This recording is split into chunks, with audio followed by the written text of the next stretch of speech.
The Geiger counter was never supposed to make a sound. Not beneath a forgotten ziggurat buried deep in the Iraqi desert. Not inside a sealed chamber that had remained untouched since the dawn of recorded history. And certainly not during a British archaeological survey conducted in 1933, at a time when radiation was still a laboratory curiosity, not a field hazard.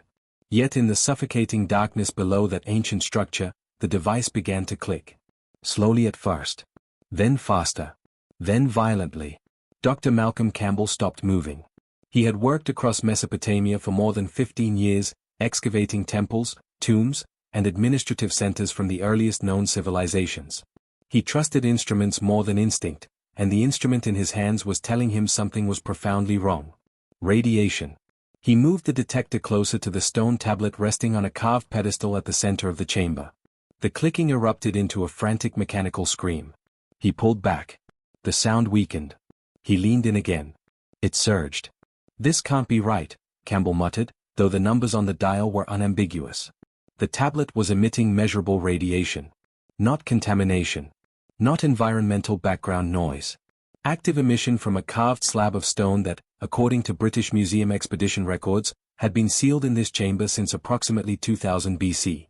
More than 4,000 years before nuclear physics existed as a concept. Thousands of years before radium, reactors, or atomic theory. And yet the stone was warm to the touch. The tablet itself defied expectation. The script was Sumerian, but older than any standard form Campbell recognized. The wedge-shaped characters were cut deeper than normal, pressed into the stone with unusual force, as if the message was meant to survive catastrophe, or accusation. This was not ceremonial writing. It felt intentional. Urgent.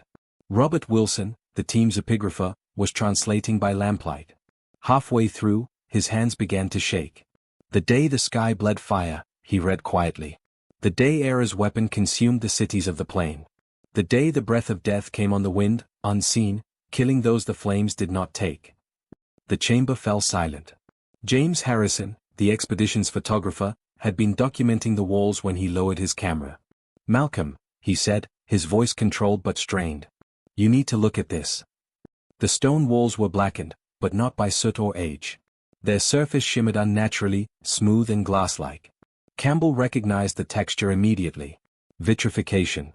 Stone that had been exposed to temperatures exceeding 2000 degrees Celsius, hot enough to partially melt rock and fuse it into glass.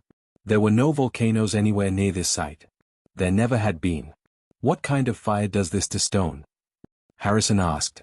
Campbell did not answer. His attention had shifted to the far corner of the chamber, where something lay half buried in debris. At first glance it resembled a rock. Then he realized it was a human skull. Adult. Distorted. The bone had the same glassy sheen as the walls. The same vitrified surface.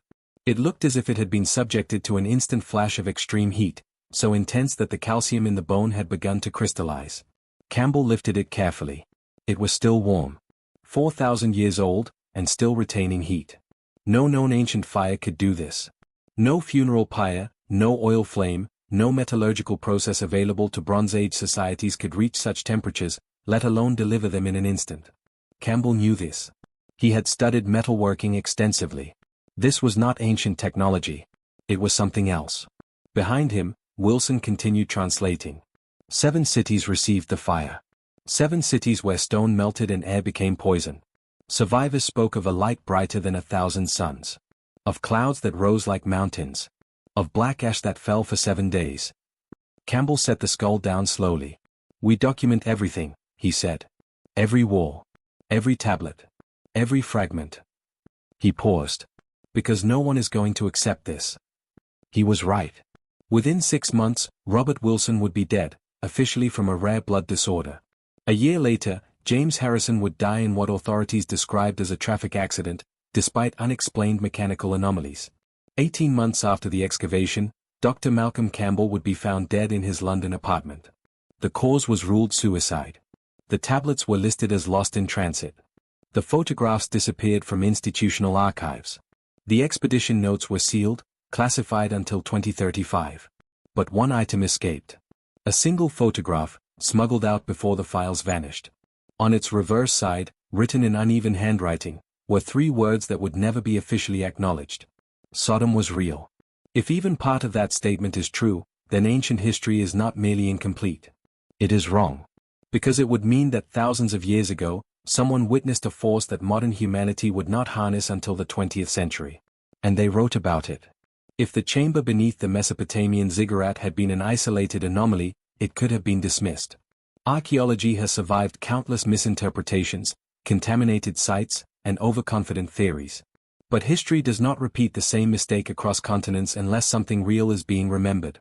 Nearly 2,000 miles east of Mesopotamia, along the ancient banks of the Indus River, lay the ruins of Mohenjo-Daro. At first glance, the site appeared unremarkable: brick foundations, eroded streets, and collapsed structures typical of Bronze Age settlements. Yet to archaeologists who studied it closely, Mohenjo-Daro was deeply unsettling.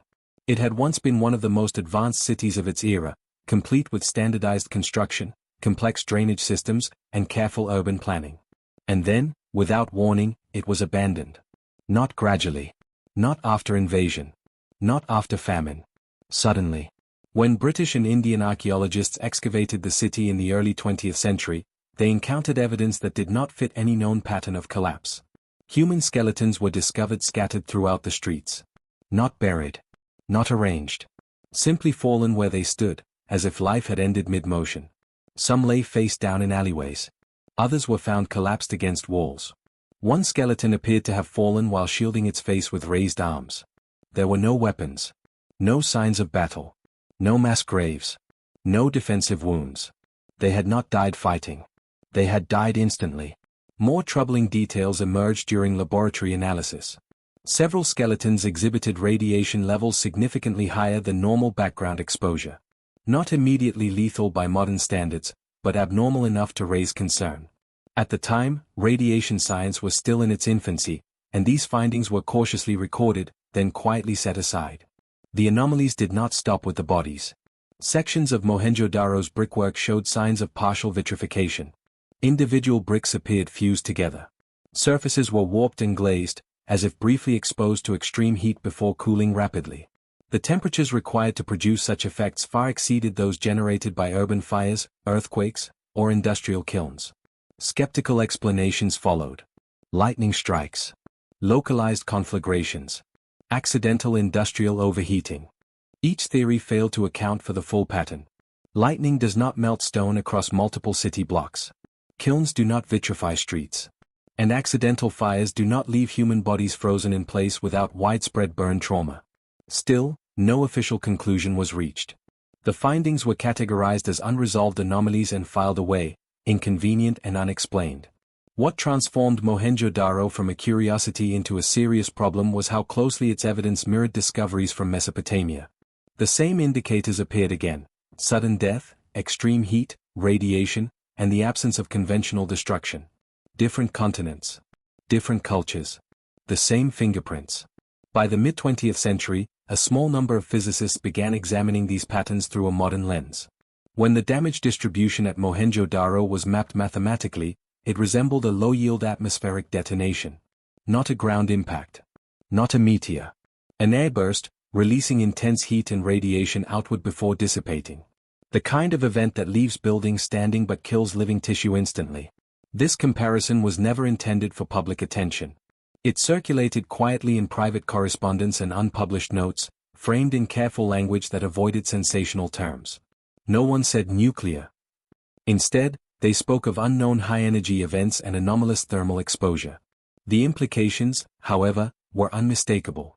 Institutional resistance followed quickly. Academic journals rejected submissions. Funding proposals were denied. Careers stalled. Senior archaeologists argued that modern fears were being projected onto ancient ruins. Impossible, they insisted. Ancient civilizations lacked the knowledge, materials, and motive. And they were right, at least in part. No Bronze Age society could have created such an event. But that assumption rested on a deeper belief, that ancient people only experienced what they themselves produced. The Mesopotamian tablets suggested otherwise. They did not describe invention. They described observation. A sky that burned. A wind that killed without wounds. Cities destroyed not by armies, but by light. If Mohenjo-Daro was not destroyed by its own hand, then the question could no longer be avoided. What happened to it? And why did civilizations separated by thousands of miles remember the same kind of destruction? As researchers revisited ancient texts with this question in mind, descriptions once dismissed as metaphor began to read like eyewitness testimony. Words translated as divine fire carried secondary meanings: brightness, sickness, contamination. References to forbidden zones and cursed land appeared repeatedly in regions linked to these events. Notably, these places shared one trait: they were never re-inhabited. Long after surrounding regions recovered, these sites remained abandoned. Crops failed. Animals avoided them. People told stories warning their children to stay away, not because the land was sacred, but because it was dangerous. Modern science would later give a name to this phenomenon: residual radiation. The ancient world had no such vocabulary. Only memory. Only fear. By the end of the 20th century, mainstream archaeology settled on a comfortable conclusion. These events were coincidences, misinterpretations, or natural disasters layered with myth. The files were closed. But the evidence did not disappear. It waited. In museum basements. In restricted archives. In cities that still refused to behave like ordinary ruins. And slowly, a more dangerous question replaced all others. If ancient people did not create these events, what did they witness? The next discovery did not come from a city, a tablet, or a buried skeleton. It came from sand. Far west of the Indus Valley, beyond the Nile, beyond the borders of any ancient empire that left behind libraries or inscriptions, lies a region of the Sahara known as the Great Sand Sea. To the casual observer, it is empty, endless dunes, heat distortion, silence. But scattered across nearly 6,000 square kilometers of that desert is something that should not exist at all. Glass. Not shards shaped by erosion. Not volcanic obsidian. Not industrial slag. Glass so pure it glows pale yellow in the sun. Glass formed not over centuries, but in a moment. Geologists call it Libyan desert glass. And for nearly 100 years, no one has been able to agree on how it formed. The problem is not its appearance. The problem is the temperature required to create it. To turn sand into glass, temperatures must exceed 2000 degrees Celsius. That kind of heat does not occur naturally in deserts. Not from sunlight. Not from wildfires. Not from lightning storms. Even volcanoes struggle to produce glass fields of this size without leaving behind obvious geological signatures. Yet the Libyan desert glass field stretches farther than many modern cities. Early theories blamed a meteor impact. Then a comet airburst. Then an unknown atmospheric event. Each explanation collapsed under closer examination. There is no crater. No iridium layer. No shock structures consistent with an impact of the required magnitude. In 2019, a multinational research team led by planetary geologist Dr. Aaron Cavasy conducted microscopic analysis on samples from the site. What they found forced a quiet revision of everything previously assumed. Embedded within the glass were zircon crystals that had partially decomposed. Zircon is one of the most durable minerals on Earth. It survives volcanic eruptions, tectonic pressure, and billions of years of erosion. To damage it requires extreme conditions, temperatures above 2,300 degrees Celsius combined with sudden, violent pressure. Not gradual heat. Instantaneous heat. The same thermal signature observed in modern nuclear test debris. The study stopped short of making that comparison directly. Academic language is careful by necessity. But the data itself was unambiguous. Whatever created Libyan desert glass was not a slow geological process. It was a flash. And the implications did not end there. Because this glass was not ignored by the ancient world. In 1922, when Howard Carter opened the tomb of Tutankhamun, he discovered an ornate pectoral resting on the young king's chest. At its center was a scarab carved from a golden yellow stone. For decades, it was assumed to be chalcedony or quartz. It was neither. In 1998, mineralogical analysis confirmed the scarab was carved from Libyan desert glass. The boy king of Egypt had been buried wearing material forged in a fire hotter than any known ancient furnace. Someone had retrieved this glass from deep in the Sahara. Someone had recognized its uniqueness. Someone had assigned it value. Egyptian texts from the New Kingdom contain a brief, easily overlooked phrase describing an ancient event: the night the sky burned green. No context. No explanation. Just the memory. The color matches exactly. By itself, Libyan desert glass might still be dismissed as an anomaly. But anomalies cease to be coincidence when they repeat. North of the Dead Sea, in the Jordan Valley, lies the archaeological site of Tall el Hammam. 4 decades it was considered an unremarkable Bronze Age city. Then excavation reached a destruction layer unlike anything previously documented. The layer was thick, over a meter deep in some areas. It covered the entire city uniformly. Not gradual accumulation. One moment in time. Within it, archaeologists found pottery fragments that had not cracked or shattered from impact, but exploded outward from internal pressure. The clay had been heated so rapidly that moisture inside turned to steam faster than it could escape. This requires temperatures exceeding 2000 degrees Celsius in less than 1 second. Embedded in the pottery were shocked quartz crystals, minerals altered only by pressures found in nuclear detonations or meteor impacts. There was no crater. There were no volcanoes. And the destruction radiated outward from a central point in the air above the city. Dr. Stephen Collins, the site's lead archaeologist, described it cautiously in published papers as a cosmic airburst. Privately, members of the research team struggled with a more troubling comparison. The thermal and pressure profile matched nuclear modeling. Tall El Hammam was destroyed between 1800 and 1700 BC. The same window of time associated with the biblical cities of the plain. Genesis describes 5 cities in the region. 4 destroyed. 1 spared. Archaeology confirms 5 major Bronze Age settlements in that exact area. 4 show catastrophic destruction by extreme heat. 1 does not. Selective targeting. Precision. The ancient text describes sulfur and fire raining from the sky. Chemical analysis at Tall El Hammam revealed sulfur deposits of near-industrial purity, far exceeding natural geological levels. High-temperature combustion produces sulfur this pure. Not nature. Detonation. At this point, the pattern becomes impossible to ignore. Mohenjo-Daro. Libyan desert glass. Tall El Hammam. Different cultures. Different continents. The same physics. Extreme heat. Instantaneous destruction. Radiation signatures. Airbursts rather than impacts. And everywhere these events occurred, the land was abandoned, not for decades, but for centuries. Ancient people had no vocabulary for radiation. They had no instruments to measure contamination. But they understood danger. They remembered which places killed silently. They marked them. They warned their descendants. Modern archaeology prefers gradual decline. Climate stress.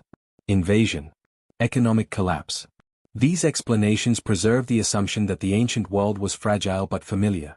What these sites suggest instead is something far more disturbing.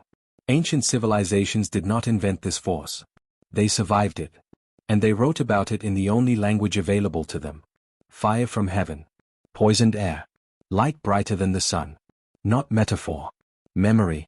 And once that possibility is acknowledged, the final question becomes unavoidable. If ancient people were describing real events, if the physical evidence matches modern weapons physics, if multiple civilizations recorded the same catastrophe at the same moment in history, then the mystery is no longer what happened. It is who had the power to make it happen. The aftermath they could not explain. The ancient world did not record these events as victories. It did not celebrate them. It did not try to repeat them. It survived them. And survival, in this case, did not mean healing. Across civilizations touched by sudden destruction, the same detail appears again and again, not in stone monuments or royal inscriptions, but in what stops appearing afterward. Entire regions fall silent. Cities vanish from trade records. Once fertile land becomes absent from tax rolls. Roads end without explanation. People did not rebuild. They left. To a modern observer, this abandonment seems irrational. Ancient societies were resilient. They rebuilt after floods, invasions, earthquakes, and fires. Destruction alone was never enough to erase a city from memory. But this kind of destruction was different. Because those who survived it did not understand what had happened to them, and worse, they could not escape its consequences. Ancient texts describe survivors who walked away from burning cities without visible injuries. No wounds. No scars. No broken bones. They escaped the fire. And then, days later, they began to die. Their hair fell out in clumps. Their skin blistered without flame. Their mouths filled with sores that never healed. They grew weak. Disoriented. Confused. They bled without being cut. To the ancient mind, this was not injury. It was contamination. In Sumerian and Akkadian language, the same word appears repeatedly in post-destruction texts. A word often translated as curse, but whose literal meaning is closer to invisible poison. The wind itself was blamed. The air turned against us, One fragment reads, "The breath of the land became death." This was not poetic exaggeration. It was an attempt to describe a phenomenon with no reference point. The survivors had seen fire before. They had seen disease before. They had seen famine, plague, and war. But they had never seen death that arrived after survival. In the ruins near Tall El Hammam, soil samples reveal something subtle but telling. Agricultural activity does not resume for centuries. Not because people forgot how to farm, but because crops failed repeatedly. High salinity levels are present in the soil, far beyond natural flood deposits. Salt had been fused into the ground by heat intense enough to alter its chemical structure. Fields that once fed thousands became barren. To ancient farmers, the land was not merely damaged. It was hostile. Animals avoided it. Texts from later settlements describe grazing animals refusing to drink from certain wells. Herds that wandered too close fell ill. Meat spoiled rapidly. Milk turned bitter. The land was said to reject life. Children were warned not to play near the ruins. Not because they were haunted, but because they were dangerous. The most chilling aspect of these accounts is their consistency. Across regions separated by thousands of miles, the symptoms are the same. Weakness without injury. Sickness without infection. Death without violence. Modern readers may recognize these descriptions instantly. Ancient people could not. They did not know about radiation sickness. They had no understanding of cellular damage, bone marrow failure, or immune collapse. All they could observe was cause and effect. People who entered certain places died later. Places themselves became taboo. In Mesopotamia, tablets warn of zones where the gods burned the earth. Not burned in the earth. Burned the earth itself. These places were marked with boundary stones. Crossing them was forbidden, not by law, but by fear. The fear was justified. Centuries later, Greek historians writing about older civilizations describe dead lands in the east, regions where nothing grew, where people did not settle, where travelers passed quickly and without stopping. They did not know why those lands were empty. Only that they had always been that way. The psychological damage was as profound as the physical. Survivors lived with guilt they could not explain. They had escaped when others had not. They carried sickness they could not name. They watched their families weaken over weeks instead of moments. There was no ritual for this kind of death. No burial custom prepared for bodies that decayed strangely, that bled internally, that showed no marks of trauma. In some cultures, the dead were cremated, not as honor, but as fear.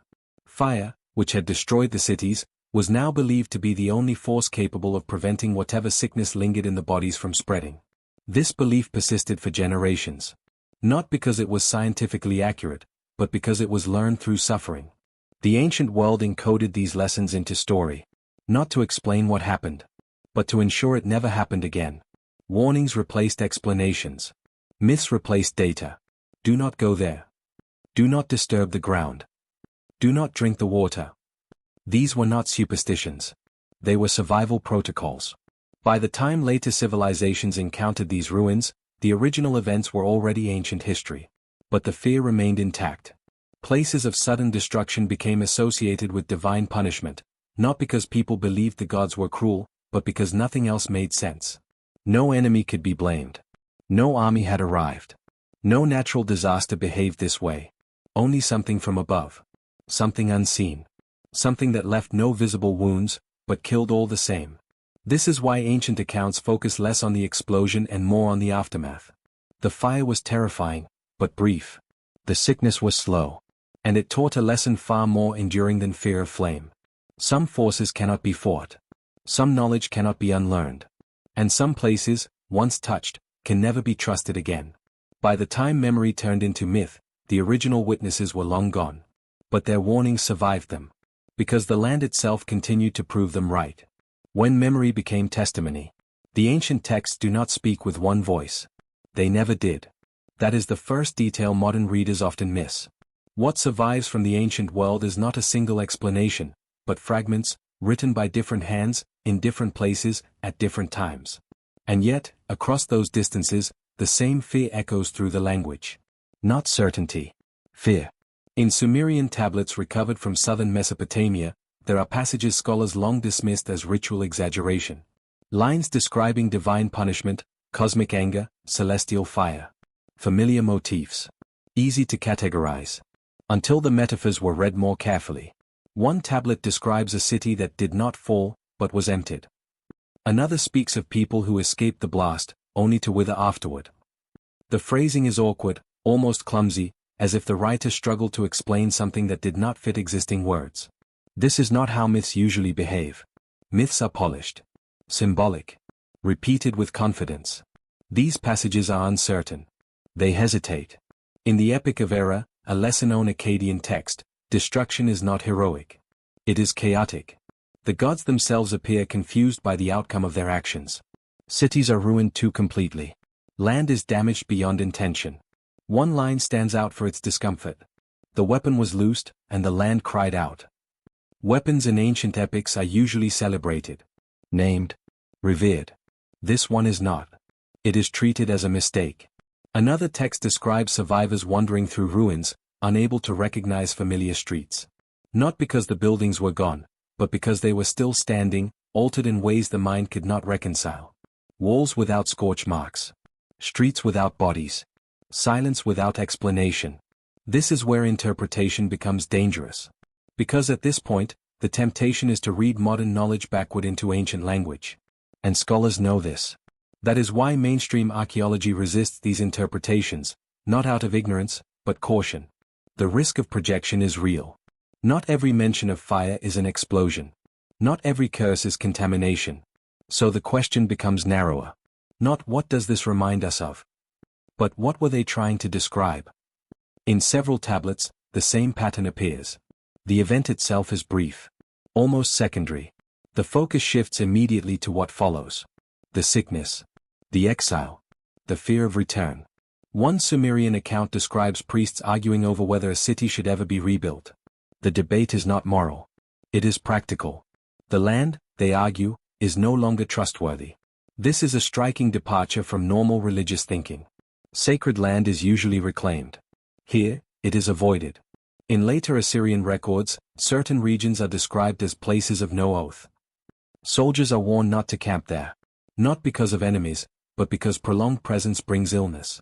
These warnings are administrative, not theological. They read less like scripture and more like hazard notices. Still, doubt remains. Ancient people feared many things. Disease. Eclipse. Flood. Poisoned wells. How can we be sure this is not simply another misunderstood disaster? We cannot. And that uncertainty matters. But then there are the details that do not belong to any familiar ancient pattern. Descriptions of shadows burned into stone. Accounts of people collapsing without wounds. References to hair and nails falling away days after exposure. These are not common mythic motifs. They are biological observations. In one fragmentary text, a scribe writes of survivors who looked whole, but rotted from within. The phrase is unsettling not because it is dramatic, but because it is specific. It suggests prolonged observation. Watching. Waiting. Trying to understand why recovery never comes. This is where the tone shifts across civilizations. Early accounts sound confused. Later ones sound resigned. By the time Greek historians encounter these regions centuries later, the language has hardened into certainty. These lands are cursed, they write. But the curse is no longer divine. It is environmental. Travelers pass quickly. Settlements stop short.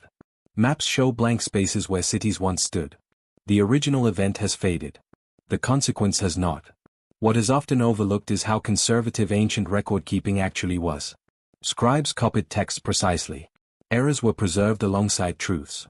Contradictions were not resolved, they were inherited.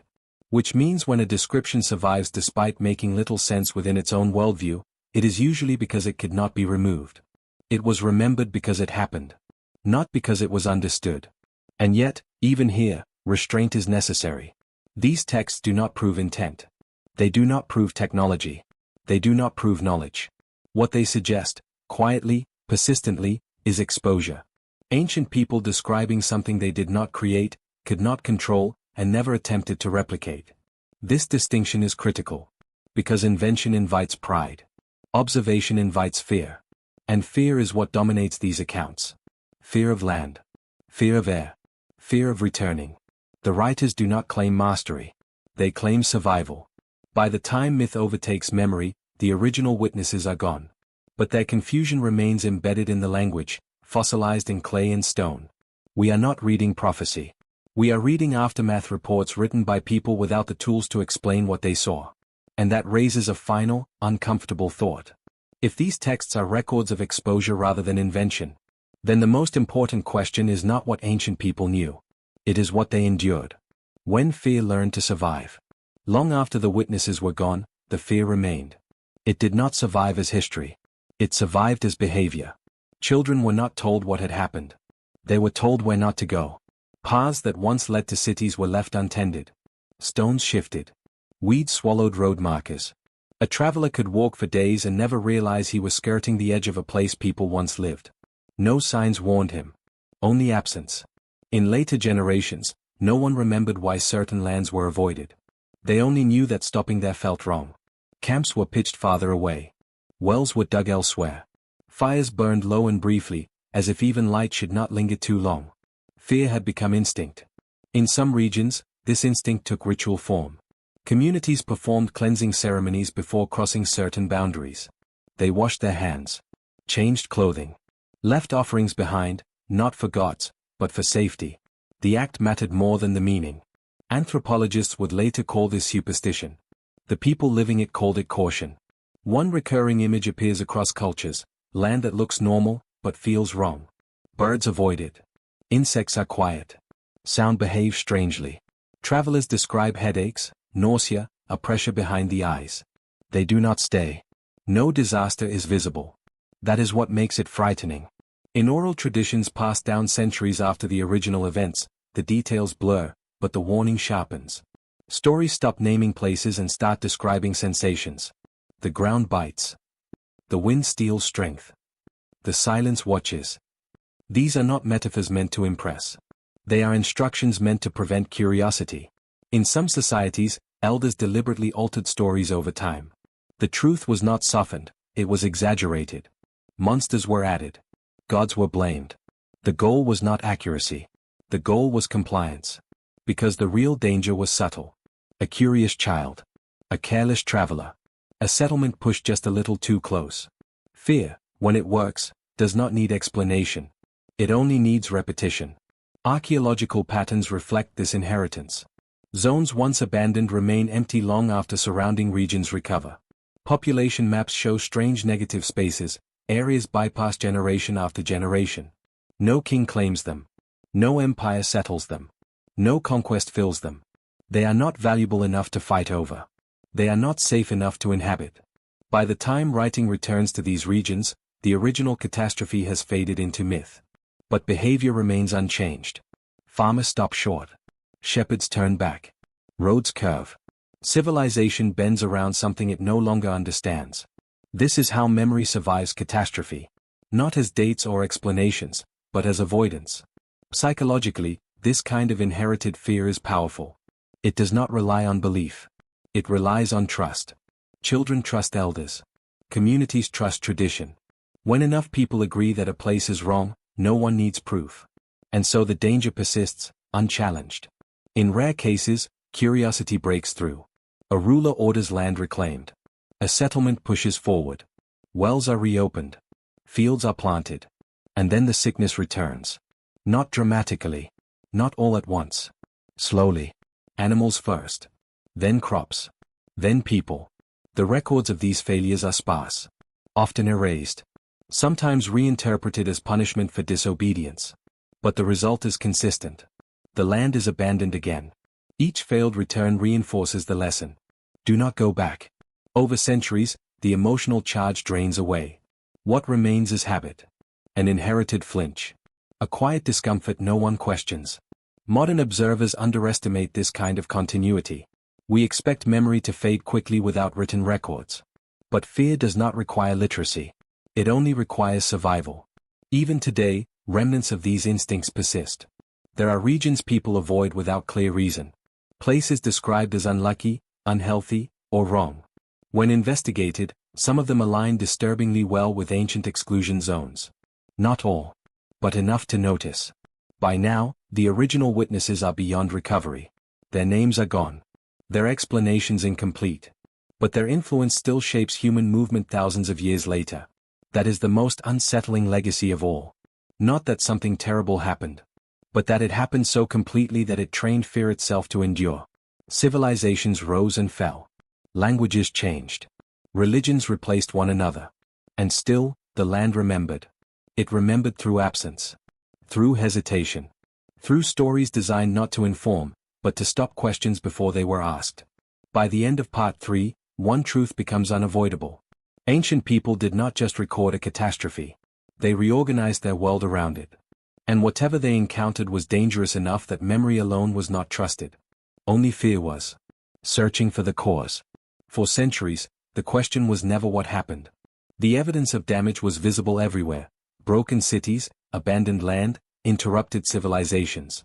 The real question was quieter. What kind of event could do this, without leaving a clear explanation behind? Ancient societies were skilled observers. They tracked seasons, mapped stars, recorded floods, famines, wars. When something dramatic happened, they usually named it. They described it. They ritualized it. But here, something different appears. Across regions that show sudden destruction followed by long-term avoidance, records hesitate. Language softens. Causes dissolve into metaphors. Fire falls from the sky. The heavens grow angry. The wind burns. These are not technical descriptions. They are placeholders, used when precision fails. Modern researchers approaching these sites face the same problem from the opposite direction. The damage is real. The timelines align. The physical signatures exist. But no single, simple cause fits cleanly. Earthquakes collapse buildings, but they do not vitrify soil. Volcanoes burn cities, but they leave chemical fingerprints that are easy to recognize. Wars destroy populations, but they do not poison land for generations. Each familiar explanation explains part of the pattern, and fails the rest. This is where the investigation becomes uncomfortable. Because the remaining possibilities are rare, extreme, and historically inconvenient. One category of events stands apart, not because it is common, but because of what it can do in seconds. High-energy atmospheric phenomena. Events so fast that witnesses cannot react. So intense that materials behave unnaturally. So rare that no culture builds vocabulary for them, only stories. These are not speculative ideas pulled from mythology. They are physically documented processes observed in modern times, measured with instruments, replicated in models. Airbursts. Cosmic impacts. Extreme thermal shock events. In the modern world, we have seen them. In 1908, over Siberia, a massive explosion flattened millions of trees without leaving a crater. No warning. No impact scar. Just heat, pressure, and devastation. Eyewitnesses described the sky splitting. The air burning. People thrown to the ground miles away. If such an event occurred over a populated ancient city, the result would be catastrophic, and deeply confusing. There would be fire without firestorms. Destruction without invading armies. Deaths without visible wounds. And afterward, silence. No enemy to blame. No ritual to reverse it. No way to understand why returning felt dangerous. Researchers examining ancient destruction layers increasingly encounter materials that require temperatures far beyond normal fires. Melted surfaces. Rapid crystallization. Shock patterns that form only under extreme pressure. None of this automatically points to a single conclusion. But it narrows the field. The question shifts from did something extraordinary happen, to how often do we underestimate what the sky can do? Ancient people lived beneath an open sky without warning systems, without scientific language, without protection. When disaster came from above, it would not look like an act of nature as we understand it. It would look intentional, personal, unexplainable. And when something cannot be explained, societies do not investigate it forever. They adapt around it. They avoid. They remember, without understanding. Part 4 does not argue that ancient people knew the cause. It asks a different question. What happens when a civilization survives an event powerful enough to erase certainty itself? That question does not lead to one answer, but to a narrowing set of possibilities. And each of them forces us to reconsider how fragile human history really is. Elimination and constraints. Once the search for a cause begins, imagination is not the biggest danger. Convenience is. History is filled with explanations that feel comfortable simply because they are familiar. Earthquakes. Volcanoes. Invasions. These explanations repeat not because they always fit, but because they are easy to reach for. Part 4b is where that comfort starts to collapse. Because when researchers place firm constraints on the damage, temperature, pressure, timing, selectivity, the list of possible causes shrinks rapidly. Not gradually. Abruptly. Start with heat. Many ancient destruction layers show materials that were briefly exposed to temperatures far beyond those produced by conventional fires. Mud brick surfaces fused. Stone partially melted. Mineral grains altered in ways that require extreme, short-duration heating. Crucially, this heat did not last. There is no evidence of prolonged burning. No thick ash layers. No gradual thermal gradient spreading outward. The pattern suggests something intense and sudden, followed by rapid cooling. That immediately disqualifies most known causes. Wildfires burn unevenly and leave extensive charcoal. Sieges leave mixed debris, weapons, bodies, long-term habitation damage. Volcanic flows leave unmistakable chemical signatures and regional dispersal patterns. Here, those markers are absent. Next, pressure. Some sites show deformation at a microscopic level, shock features that only form when materials experience extreme compression in milliseconds. These structures do not appear under normal tectonic stress. They do not form slowly. They form when a force moves faster than sound. Earthquakes are powerful, but they distribute energy along faults. They shake structures apart. They do not uniformly compress materials across open landscapes. The damage here behaves differently. It arrives from above. Then there is selectivity. In several locations, destruction is uneven in a way that defies human intent. Thick walls collapse while lighter structures are displaced rather than crushed. Objects on one side of a room remain intact while others are pulverized. Human warfare is chaotic, but it follows patterns of access and intent. These patterns do not. They resemble pressure fronts and thermal waves interacting with built environments in complex ways, depending on orientation, exposure, and distance. Not targets. Angles. Time is the next constraint. The destruction appears synchronized. Entire regions show disruption within a narrow chronological window. Not centuries. Not gradual decline. Sudden interruption. That matters because many natural disasters repeat frequently enough for societies to adapt to them. Floods reshape cities, but cities rebuild. Earthquakes strike, but knowledge accumulates. Here, adaptation does not occur. Instead, abandonment does. Which implies rarity. An event powerful enough to devastate, but rare enough that no institutional memory forms around prevention. Now consider the sky. For most of human history, the atmosphere was not perceived as a source of danger. Storms, yes. Lightning, yes. But large-scale destructive events from above were outside everyday experience. When they occurred, they would not resemble anything people knew. Modern science has identified several categories of such phenomena. They are uncommon, but they are real. They release enormous energy in seconds. They can flatten landscapes without leaving obvious craters. Most importantly, they can explain multiple constraints simultaneously. Extreme heat, without prolonged fire. Pressure, without ground rupture. Wide area damage, without directional intent. Sudden onset, without warning. Psychological terror, without a visible enemy. This does not prove that such an event occurred in the ancient past. But it explains why simpler explanations fail. At this stage, responsible investigation does not leap forward. It slows down. Because narrowing possibilities is not the same as choosing one. Part 4b is not about declaring an answer. It is about recognizing how few answers remain when evidence is taken seriously. And about acknowledging a discomforting possibility. That human history may contain blind spots not because people failed to observe, but because what they observed had no name. Only consequences. Only fear. Only silence.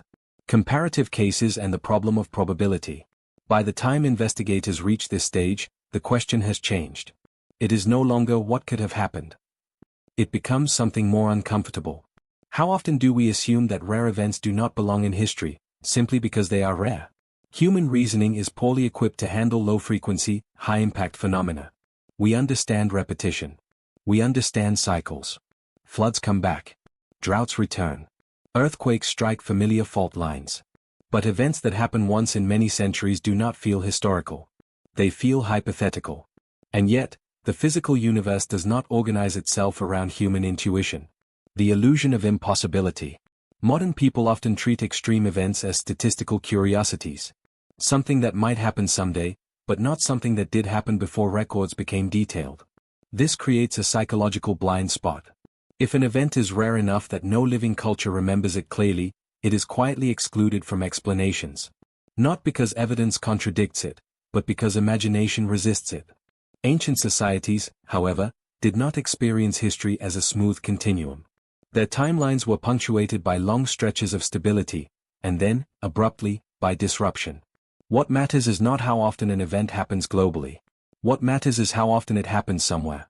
Modern analogues without ancient narratives. In the modern era, several well-documented events demonstrate how destructive forces can occur without leaving obvious long-term narratives, especially when they strike sparsely populated areas. The Tunguska explosion is often cited, not because it explains the past, but because it reveals a pattern of misunderstanding. When it happened, there was no crater. No clear impact object. For years, explanations ranged from volcanic gas to antimatter to experimental weapons.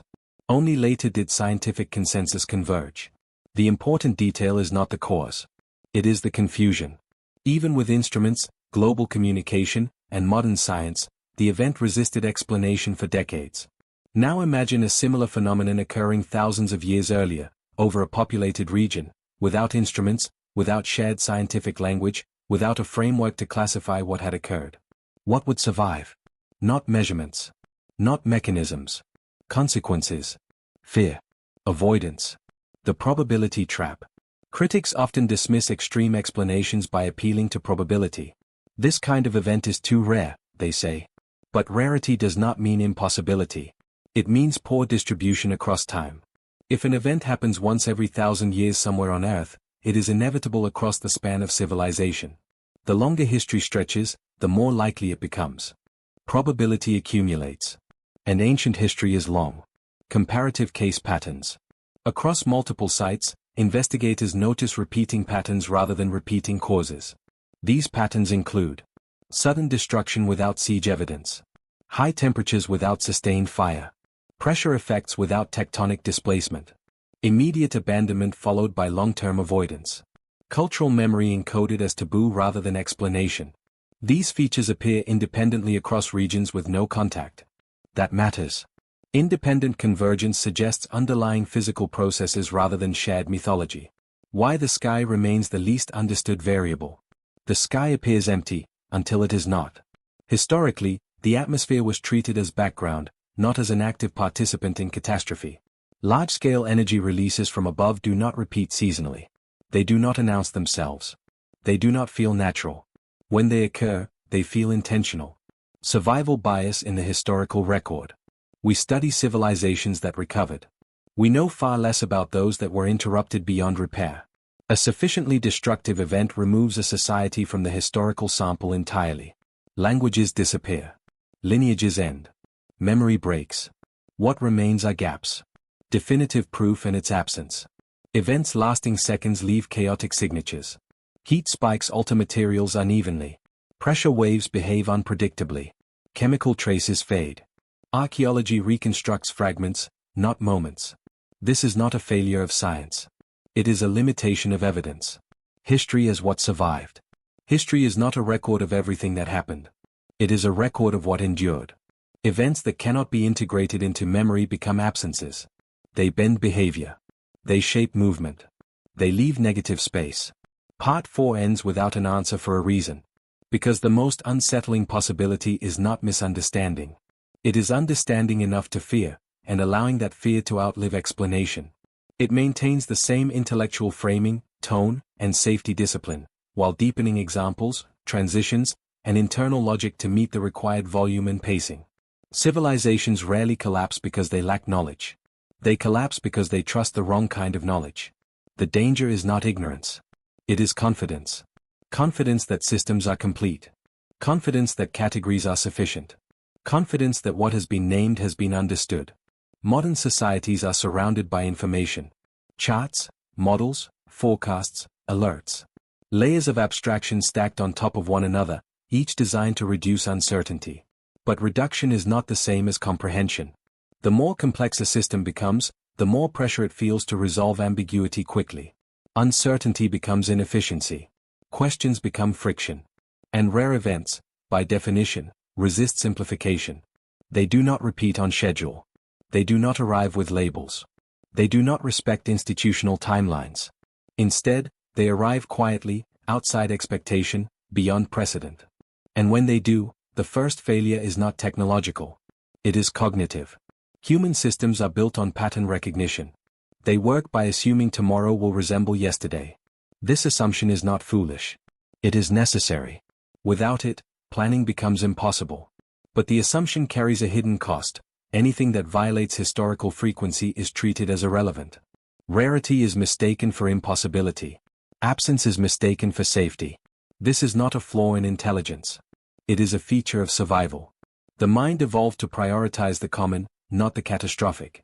To react to what happens often, not to what happens once in centuries. Ancient societies learned this lesson through loss. Their records are fragmented. Their warnings encoded in myth, ritual, and avoidance. Modern societies believe they have moved beyond this. That data has replaced story. That prediction has replaced fear. But the underlying psychology remains unchanged.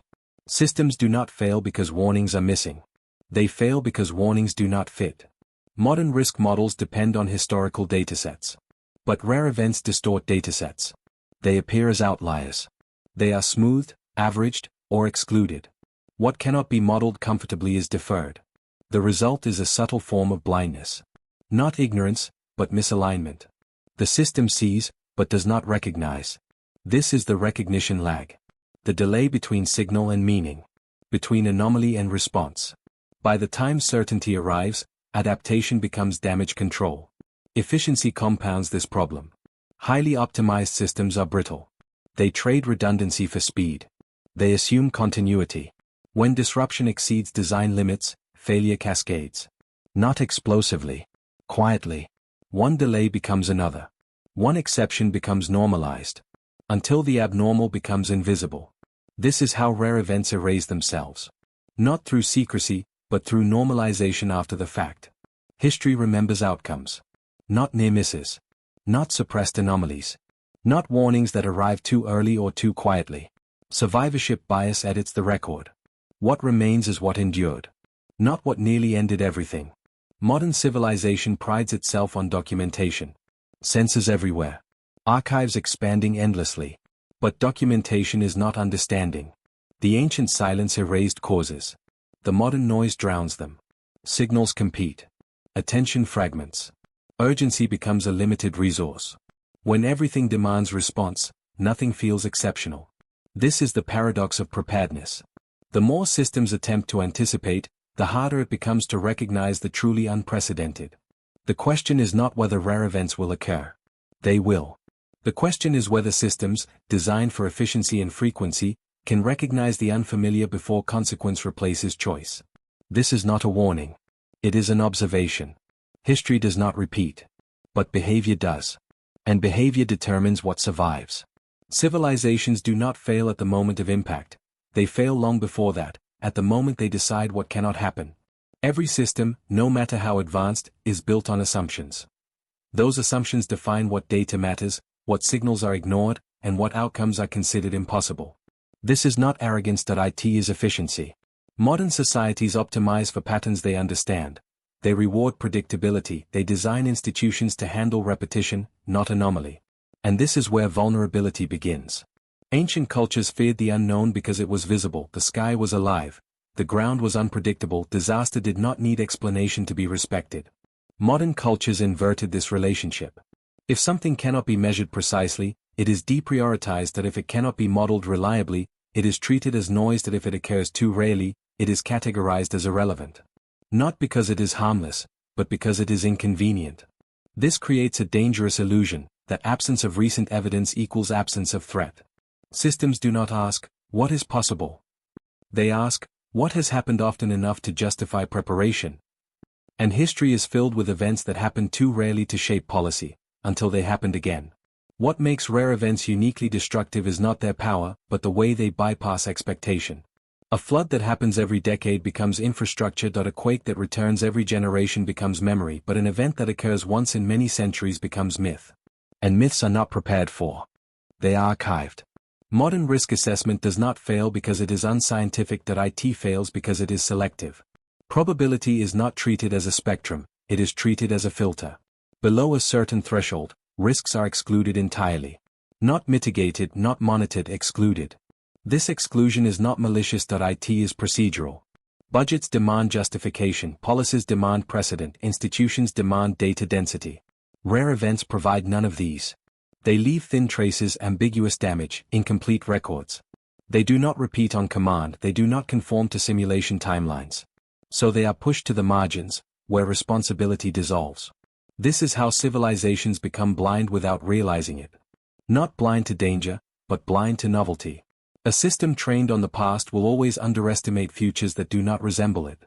And the more advanced the system becomes, the more confident it grows in its exclusions. Technology amplifies this effect.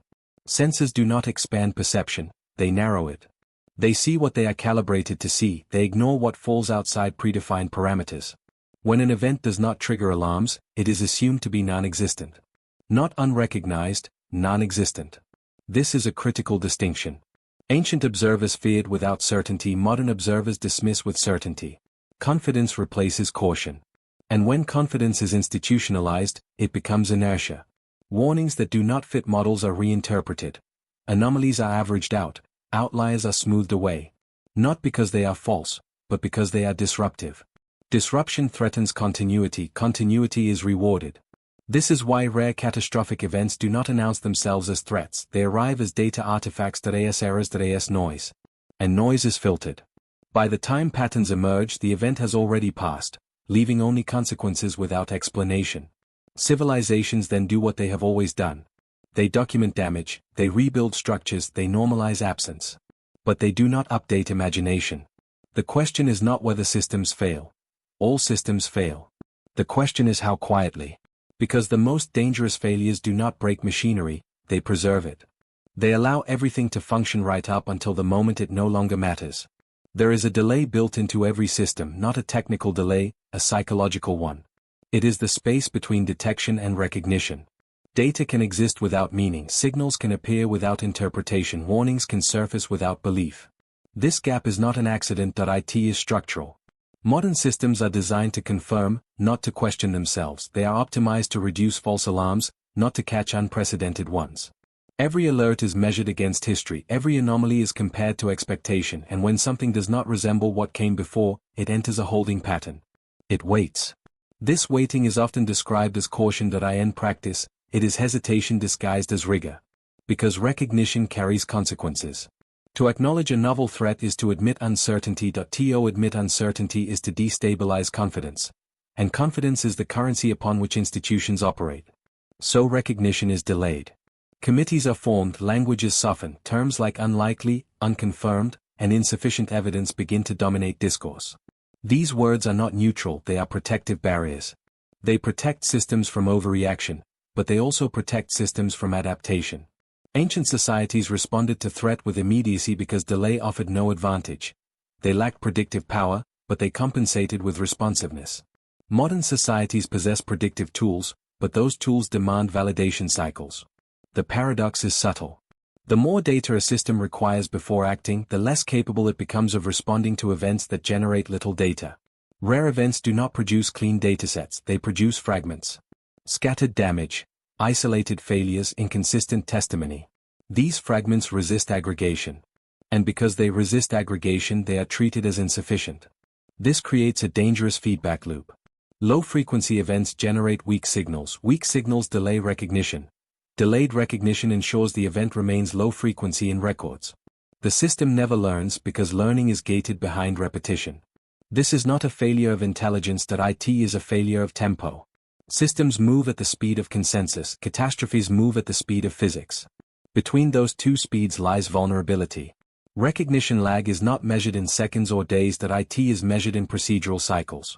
By the time language stabilizes, by the time classifications are agreed upon, by the time responsibility is assigned, the event has already reshaped the environment.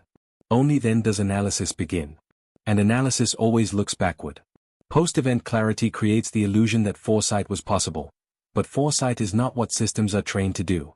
They are trained to explain. Explanation feels like control, preparedness feels like speculation. So explanation is favored. This is why, after rare catastrophic events, societies often display confidence rather than fear. Reports are published, graphs are drawn, terminology becomes precise. But precision arrives too late to matter. What is lost is not data, it is timing. This delay does something else, something quieter. It normalizes the unthinkable. Once an event has occurred and been survived, it is reclassified from impossible to historical. Historical events are studied, not prepared for. They are contextualized, they are bounded, they are framed as belonging to another era. This framing creates psychological distance. Distance reduces urgency. Urgency is replaced by reassurance. That conditions are different now, that safeguards exist, that the past cannot repeat itself in the same way. These reassurances are comforting, they are also unprovable. The deeper problem is not denial. It is categorization. When systems encounter something they cannot easily name, they delay naming it. And unnamed threats cannot be addressed. Language shapes response. If an event is labeled natural disaster, it triggers one protocol. That if it is labeled accident, another. That if it is labeled anomaly, it triggers none. Rare events often fall into the last category. They are discussed, but not owned. Responsibility disperses. No single agency is accountable for what does not fit existing domains. Jurisdictions blur, mandates overlap and cancel each other out. In that blur, urgency dissipates. The system survives intact, but its blind spot remains. This is how civilizations accumulate risk invisibly. Not by ignoring danger but by processing it too slowly to matter. The most unsettling realization is this. If a civilization survives a rare catastrophic event once, it often becomes less prepared for the next one. Survival is interpreted as resilience, resilience is interpreted as immunity. The lesson becomes distorted. Instead of asking, how close did we come to collapse? The system asks, how well did we endure? Endurance replaces prevention. And prevention requires imagination. Imagination is not a valued metric in risk governance. It cannot be quantified, it cannot be audited. So it is sidelined. This is not because decision makers are foolish. It is because systems reward stability over adaptability. The quieter the failure, the more complete it becomes. By the time recognition catches up, the conditions that made recognition possible no longer exist. The signal fades. The memory dulls, the system resets.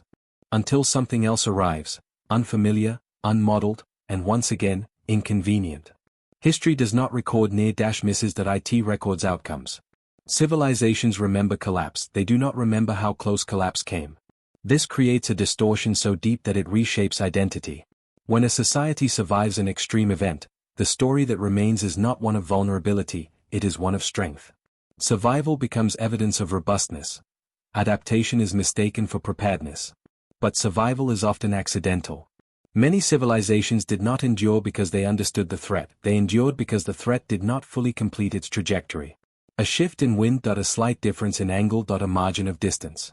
These variables are not recorded, they are invisible to narrative. What remains is the illusion of control. This illusion becomes foundational. Future generations inherit confidence, not context. They see endurance without seeing fragility, they study recovery without understanding proximity to extinction. This is survival bias at a civilizational scale. We examine the societies that persisted and ask what they did right. We do not examine the countless trajectories that almost erased them. Because almost does not leave ruins. The danger of this bias is not academic. It shapes policy, planning, and perception. When rare events are analyzed, they are framed as outliers. Outliers are, by definition, ignorable. The phrase "this has only happened once" becomes a shield. But rarity does not imply insignificance. It implies unpredictability. And unpredictability is the enemy of systems built on repetition. Modern frameworks depend on historical frequency. Risk is calculated through precedent. Probability is derived from archives. But archives only contain what survived to be written. They do not contain events that erase their own record.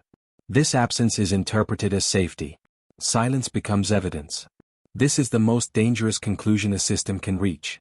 Nothing happened does not mean nothing occurred. It means nothing remained. Entire chains of causality can vanish without trace. A settlement abandoned leaves no final report. A culture disrupted leaves no exit memo. A population displaced leaves only absence. Absence is not alarming. It is quiet. Quiet failures do not trigger reform. They do not inspire redesign, they do not demand vigilance. Instead, they allow continuity. Continuity feels like success. This is why civilizations often repeat patterns they cannot see. They believe they are innovating when in reality they are inheriting blind spots. Each generation builds atop assumptions that were never tested against the rarest stresses. Assumptions like, the environment behaves within known bounds, disruption announces itself clearly, danger escalates gradually, warning precedes impact. These assumptions feel reasonable, they are also fragile. Rare events violate them all. They arrive without escalation, they generate ambiguous signals, they collapse multiple systems simultaneously. And because they do not follow narrative logic, they are difficult to imagine. Imagination is the first casualty of certainty. Once a system believes it understands the range of possible failure, it stops preparing for what lies beyond that range. This is not arrogance, it is efficiency. Preparation is costly, redundancy is inefficient, contingency planning competes with immediate needs. So systems trim excess. They optimize. They streamline. And in doing so, they trade resilience for performance. This trade is invisible until it matters. Efficiency works perfectly, until it encounters something it was not optimized to survive. At that point, failure cascades. Not explosively, not dramatically. Quietly. Subsystems fail one by one. Responses lag. Explanations multiply. The system appears functional right up until it isn't. Observers often misinterpret this phase. They see continuity and assume control. They see activity and assume progress. But activity is not adaptation. Adaptation requires recognition. And recognition requires belief. Belief is the hardest threshold to cross. Evidence alone does not create belief. Belief emerges when evidence aligns with expectation. Rare events violate expectation by definition. So belief arrives late. Sometimes too late. What follows is often described as hindsight. In hindsight, the signs appear obvious, the clues align neatly, the questions seem naive. But hindsight compresses uncertainty. It removes doubt. It tells a story that never existed in real time. Real-time systems operate in ambiguity, they must act without clarity. And yet, modern structures are designed to avoid action without clarity. This creates paralysis. Not total paralysis, but enough delay to allow damage. This is why rare catastrophic events are often followed by statements like, "No one could have predicted this, there was no precedent, the data did not indicate risk." These statements are not excuses, they are accurate. And that accuracy is the problem. If prediction requires precedent, then unprecedented events will always bypass defense. The question is not how to predict the unpredictable. It is how to respond without prediction. Ancient societies lacked foresight, but they often possessed adaptability. They responded to threat without needing classification. Modern societies possess foresight but demand classification before response. This inversion creates vulnerability.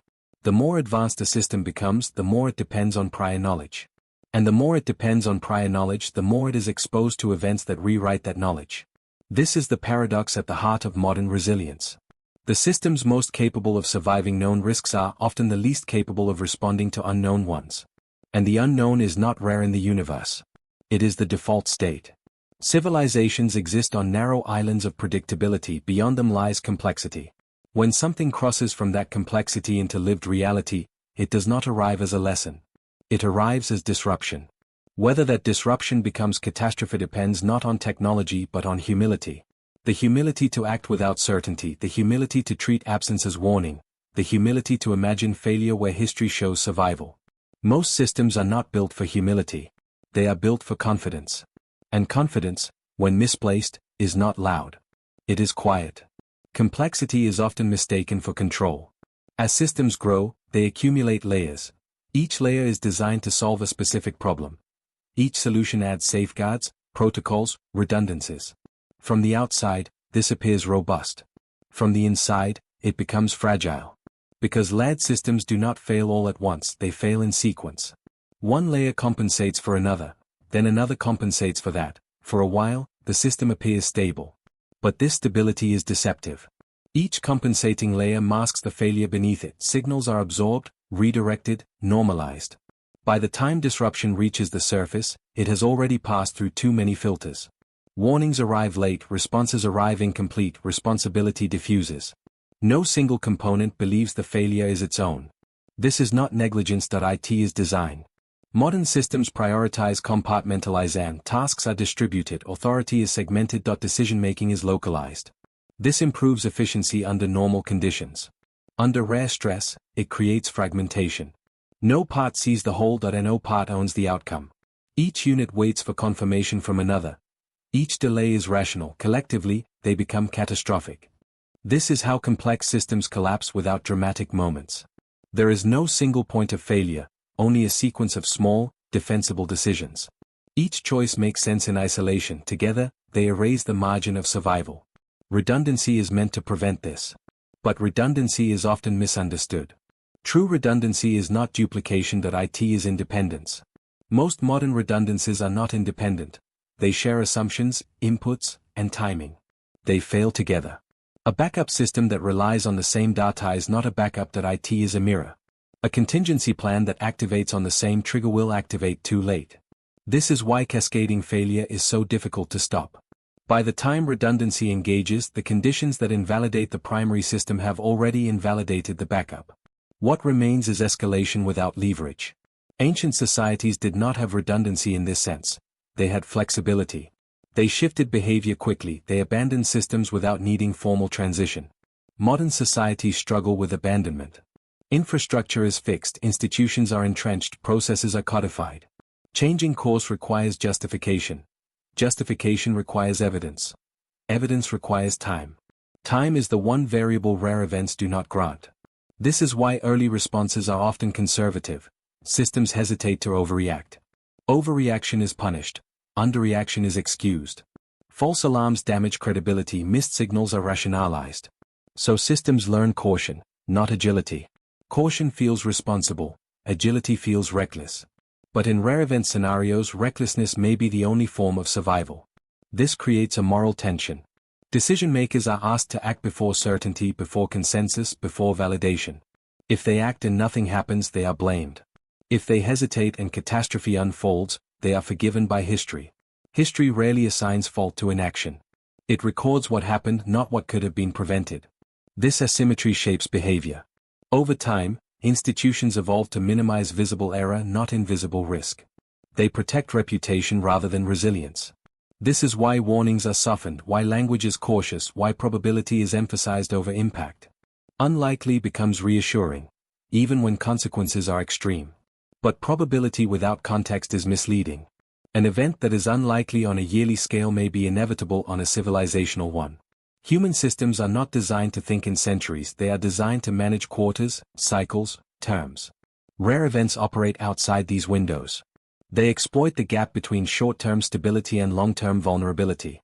This is not a failure of intelligence. It is a failure of temporal alignment.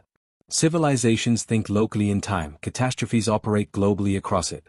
The longer a system survives, the more confident it becomes in its assumptions. Longevity is mistaken for proof. But endurance does not validate design. It only confirms luck so far. Luck is not a strategy. Yet many systems treat it as one. They assume continuity because continuity has held. They extrapolate stability because disruption has been absent. This is how blind spots become institutionalized. Once embedded, blind spots resist correction. They are defended by data, reinforced by precedent, protected by success. Questioning them feels unnecessary, preparing for their failure feels wasteful. Until it isn't. When rare stress finally arrives, systems respond with familiar tools. They escalate procedures, they consult protocols, they seek analogies. But rare events have no analogies. They are, by definition, unique in expression. This uniqueness creates confusion. Is this signal noise? Is this anomaly error? Is this within tolerance? While questions are debated, conditions evolve. Damage compounds. At a certain point, the system crosses a threshold. Beyond it, recovery is no longer possible. Not because response failed, but because response arrived too late. Afterward, analysis begins. Reports are written, lessons are identified, frameworks are updated. The system adapts, but only after paying the price. This is the rhythm of civilizational learning. Reactive, costly, incomplete. Ancient societies learned this rhythm through survival. Modern societies learn it through loss. The difference is scale. Modern systems are larger, faster, more interconnected, their failures propagate further. A localized disruption becomes systemic. A single event affects multiple domains. This interconnectedness amplifies vulnerability. Efficiency binds systems together, failure travels along those bindings. What was once isolated becomes synchronized. and synchronization is fragile. The more tightly systems are coupled, the less margin exists for error. This is the final quiet failure. Not collapse, but convergence. Everything failing together. Speed is often celebrated as strength, but in complex systems it quietly becomes a liability. The faster a system operates, the less time it allows for interpretation, correction, or hesitation. Speed compresses decision-making into narrow windows where ambiguity cannot be resolved, only ignored. What feels like responsiveness is often just momentum. Once motion begins, it carries the system forward whether the direction is correct or not. In rare event scenarios, speed does not create safety. It removes friction, and friction is often the last defense against irreversible error. Older systems moved slowly not because they were inefficient, but because they were constrained by material limits. Messages took time to travel. Decisions propagated gradually. This delay acted as an unintended buffer. Errors surfaced before they spread. Damage localized instead of cascading. Modern systems have eliminated this delay in pursuit of optimization. Information moves instantly.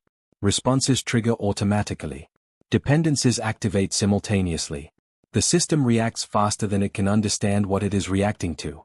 This creates a paradox where reaction precedes comprehension. Action becomes detached from meaning. Systems do not pause to ask what is happening, they ask only what protocol applies. When protocols are built around known categories, unknown events slip through unnoticed. They do not match the criteria required to slow the system down. Instead of halting, the system accelerates into failure. Optimization intensifies this vulnerability.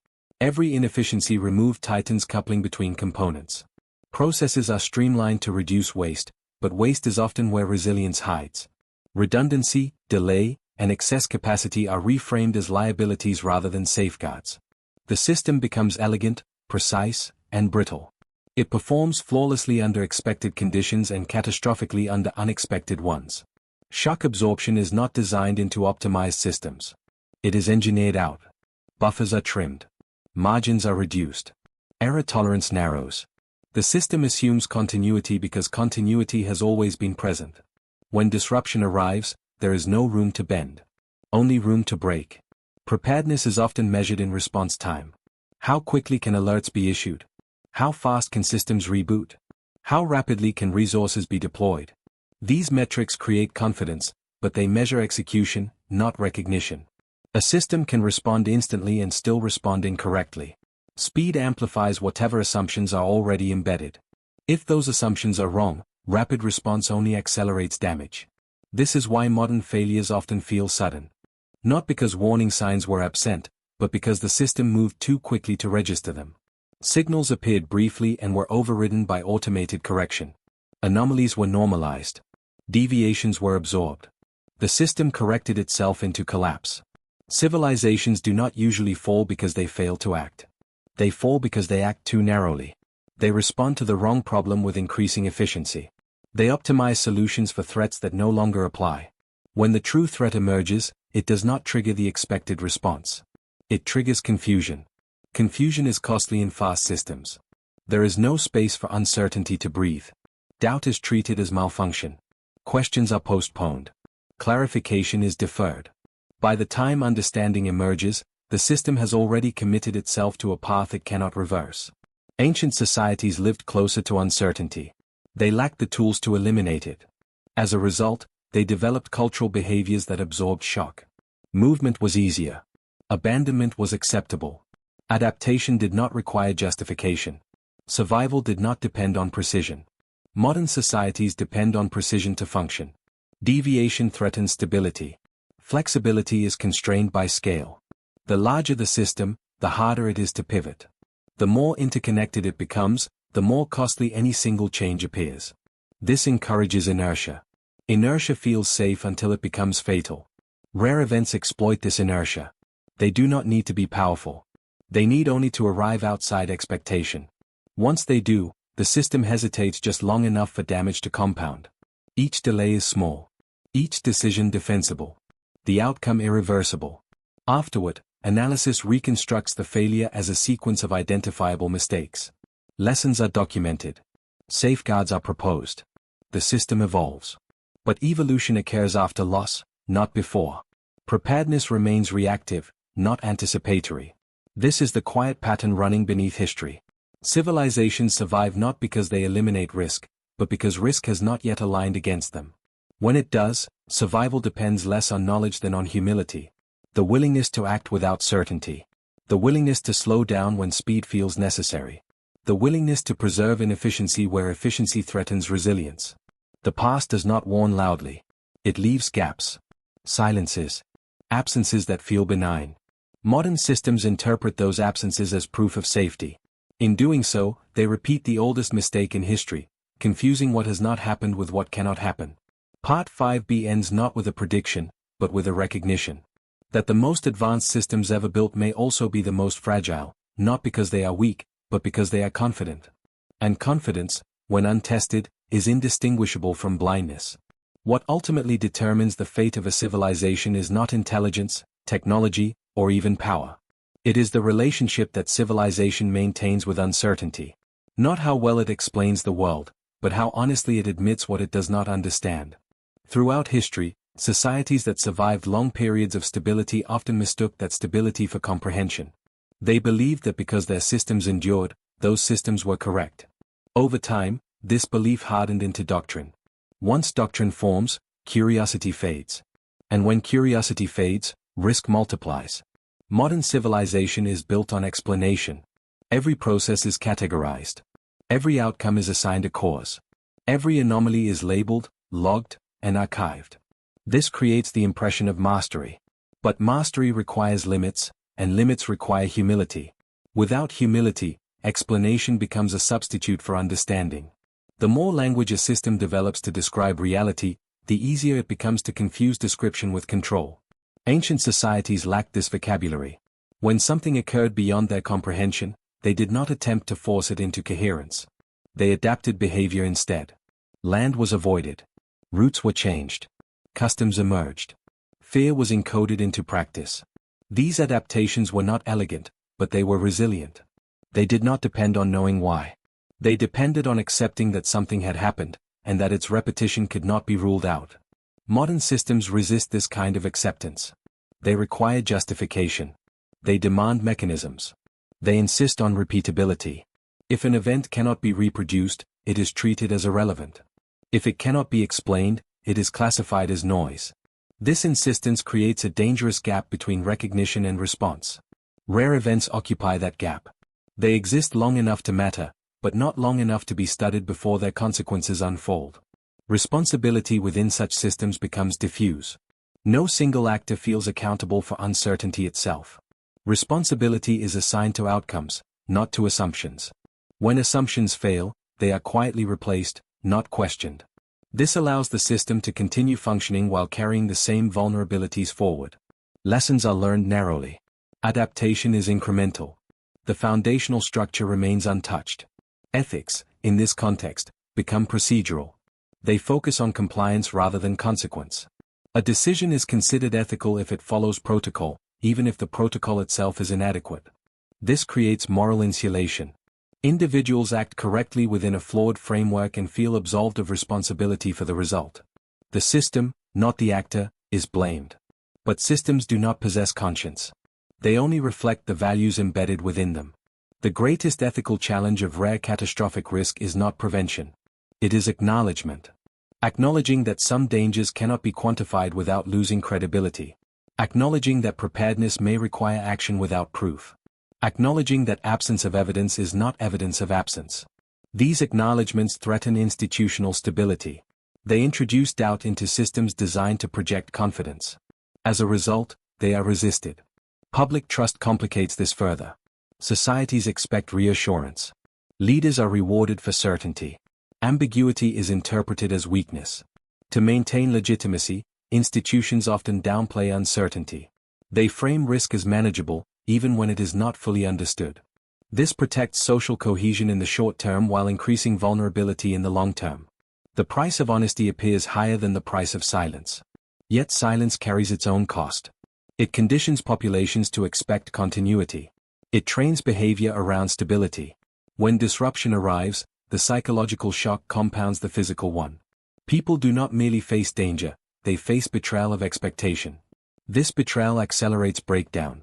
Panic spreads faster in societies that believe themselves secure. Education systems reinforce this pattern. Knowledge is presented as cumulative and linear. Progress is framed as inevitable. Failures are treated as anomalies rather than signals. Students learn how systems work, not how they fail. They are trained to optimize, not to anticipate collapse. As these students become decision makers, they inherit the same blind spots, reinforced by new tools and greater scale. Technology amplifies both capacity and consequence. It allows civilizations to act farther, faster, and more decisively than ever before. It also reduces tolerance for error. Automated systems magnify assumptions. Algorithms execute logic without context. When logic is incomplete, automation does not hesitate. It accelerates error. The speed of modern systems leaves little room for human intuition, which often detects danger before data confirms it. Intuition, however, is mistrusted. It cannot be audited. It cannot be graphed. It does not produce reports. As a result, it is sidelined in favor of metrics. Metrics create comfort. They suggest visibility. But metrics are backward-looking. They describe what has already happened. Rare events do not announce themselves in metrics. They arrive unmeasured. The question then becomes not whether civilizations can survive rare catastrophic events, but whether they can recognize the need to prepare for them without undermining themselves in the process. Preparation for the unknown appears irrational. It demands resources without guarantees. It asks societies to act against incentive structures built around efficiency and growth. Some civilizations in history accepted this trade. They limited expansion. They preserved buffer zones. They embedded caution into ritual. These choices slowed development but increased survivability. Modern civilization has chosen the opposite path. Growth is prioritized. Efficiency is maximized. Redundancy is minimized. The result is unprecedented capability paired with unprecedented fragility. This fragility is not evenly distributed. It concentrates where systems intersect. Infrastructure, supply chains, communication networks, and governance structures form dense nodes of dependency. Disruption at these nodes propagates outward. What begins as a localized event becomes systemic not because of its magnitude, but because of interconnectedness. Interconnected systems share risk even when they do not share cause. A failure in one domain stresses others. Responses conflict. Resources compete. Coordination becomes difficult precisely when it is most needed. This is not due to incompetence. It is due to scale. Scale alters the meaning of resilience. A small system can afford to fail and recover. A large system must avoid failure entirely. Recovery becomes too costly. This encourages denial. Problems are reframed as manageable until they are no longer manageable at all. History shows that civilizations rarely collapse from a single blow. They erode. They accumulate stress. They normalize instability. Rare events do not cause collapse in isolation. They exploit existing weaknesses. They accelerate trajectories already in motion. Understanding this does not provide certainty. It does not yield prediction. What it offers is perspective. A reminder that progress is not immunity. That survival is not proof. That confidence is not protection. The future will not resemble the past in form, but it will repeat its patterns in function. Civilizations will continue to build systems optimized for known risks. Rare events will continue to challenge those systems. The outcome will depend not on technology alone, but on whether societies can cultivate restraint alongside capability. The most important decision may not be how to prevent the next catastrophe, but how to live with the knowledge that some catastrophes cannot be prevented. Whether societies can act responsibly without guarantees. Whether they can value resilience over appearance.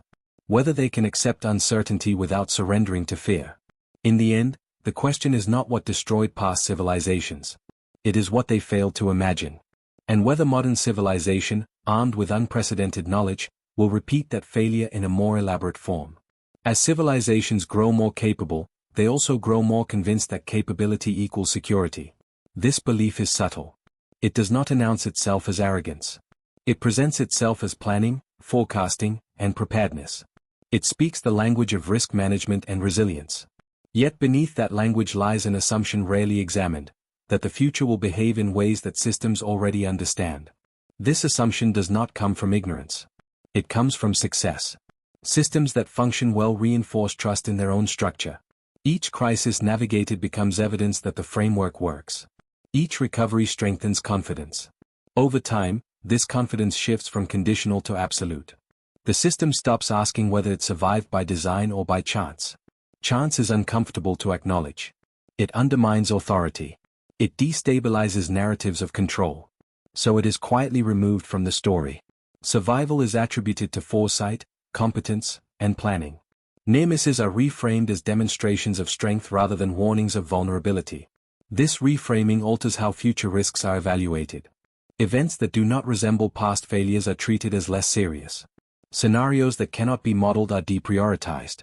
Unknowns are pushed to the margins because they resist integration into existing frameworks. The result is a civilization that becomes increasingly blind to the edges of its own understanding. This blindness does not mean threats are invisible. It means they are misinterpreted. Signals are detected but misclassified. Anomalies are noticed but explained away. Patterns that do not fit established categories are treated as noise rather than information. In this environment, preparation becomes performative. Exercises simulate known disasters. Protocols rehearse familiar failures. Resources are allocated based on historical precedent. This creates a sense of readiness that is convincing but incomplete. Preparedness is measured by how well systems respond to scenarios they already expect. But expectation is precisely what rare events violate. Rare events do not arrive as clearer versions of known threats. They arrive as disruptions that do not match existing templates. They force systems to choose between acting without understanding or waiting for clarity that will never come in time. Most systems choose to wait. Waiting feels responsible. It preserves legitimacy. It avoids false alarms. It aligns with institutional incentives that punish visible mistakes more harshly than invisible delays. In the short term, waiting reduces risk. In the long term, it compounds it. This dynamic creates a recurring pattern across civilizations. The first response to unprecedented stress is hesitation. The second is minimization. Only after consequences escalate does action follow. By then, options are fewer and costs higher. History remembers the action. It forgets the delay. This forgetting reinforces the cycle. Each generation inherits systems shaped by previous survivals. They trust those systems because they exist. They assume that if a framework has endured, it must be adequate. They do not see the vulnerabilities that never had the chance to express themselves fully. In this way, survival becomes misleading evidence. Modern civilization, more than any before it, is built on layered abstractions. Decisions are mediated by data, models, and algorithms. These tools extend perception but also filter it. They determine what counts as a signal and what is discarded. When tools are calibrated to known conditions, they struggle with novelty. They excel at detecting patterns they are trained to recognize and fail quietly when confronted with unfamiliar ones. This failure does not appear as malfunction. It appears as normal operation. The system continues to run while missing what matters most. Human intuition once compensated for this gap. It allowed individuals to sense danger before it could be articulated. But intuition does not scale well. It resists standardization. It cannot be audited or justified easily. As systems grew larger and more complex, intuition was sidelined in favor of measurable indicators. This shift increased consistency but reduced adaptability. Consistency rewards repetition. Adaptability requires deviation. Rare events demand deviation. They require acting differently than before, often without consensus or certainty. Systems optimized for consistency struggle to permit this. They are designed to suppress deviation as error. When deviation is punished, innovation becomes risky. Decision-makers learn to protect themselves rather than the system. Responsibility becomes fragmented. No one wants to be the first to declare that existing frameworks may not apply. As a result, recognition arrives late. By the time consensus forms around the seriousness of an unprecedented event, the opportunity for prevention has passed. What remains is mitigation. Damage control replaces avoidance. Civilizations then adapt to the aftermath rather than the threat itself. This adaptation often strengthens the wrong lessons. Systems are modified to prevent recurrence of the specific event that occurred, not to prepare for other events that share its unpredictability. Safeguards are added narrowly. Vulnerabilities persist broadly. The cycle continues. Understanding this pattern raises an uncomfortable question.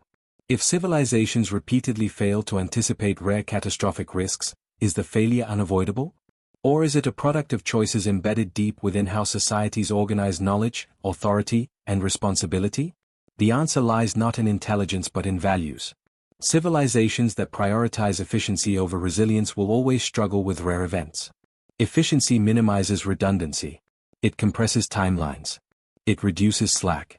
These traits increase performance under normal conditions and magnify failure under abnormal ones. Resilience, by contrast, accepts inefficiency. It preserves margins. It tolerates redundancy and delay. It appears wasteful until it becomes necessary. Choosing resilience requires cultural commitment. It requires societies to accept slower growth, higher costs, and less visible progress in exchange for survivability. This trade is politically difficult. The benefits are abstract and long-term. The costs are immediate and concrete. As a result, resilience is often discussed but rarely implemented at scale. Modern civilization has reached a level of interconnectedness where local decisions have global consequences. This amplifies the stakes of rare events. A disruption in one region cascades across systems worldwide. Supply chains, communication networks, and financial systems transmit shock faster than societies can respond.